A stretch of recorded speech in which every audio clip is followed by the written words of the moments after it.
देखिए, पार्टियां, लोकतांत्रिक पार्टियां जो होती हैं, लोकतांत्रिक पार्टियों को सबको अपने अपनी स्टेट के इंटरेस्ट में, अपने अपने एरिया के इंटरेस्ट में जो कुछ करना होता है उसकी करने की हमारे यहाँ छूट है। दिल्ली की बीजेपी क्या कहती है उसके बारे में मैं कोई कमेंट नहीं करूँगा। हरियाणा की बीजेपी हरियाणा के संदर्भ में बातें कहेगी, हरियाणा में क्या लागू होना चाहिए क्या नहीं होना चाहिए।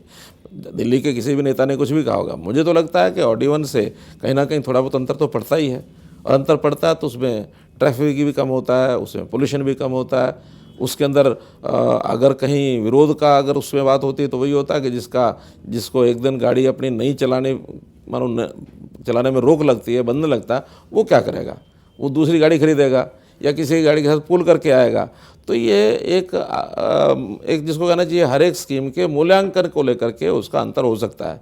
तो दिल्ली क्या है क्या नहीं है, मुझे व्यक्तिगत तौर पर लगता है कि इसमें कोई दिक्कत नहीं है। ऑडी 1 से भी अच्छा है, हमारी भी गाड़ी आज फटाफट 20 मिनट में यहाँ आ गई।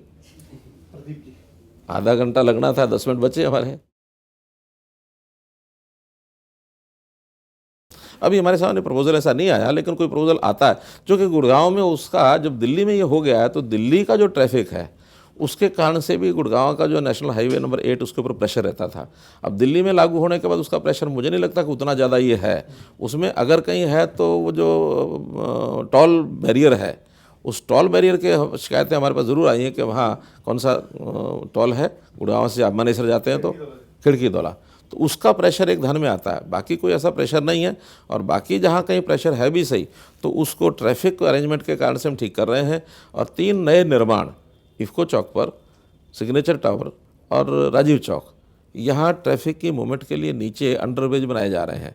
तो उन अंडरब्रिज बनाने के बाद वो सारा ट्रैफिक गुड़गांव का जहाँ तक है वो सारा ठीक रेगुलेट हो जाएगा, ऐसा मुझे लगता है।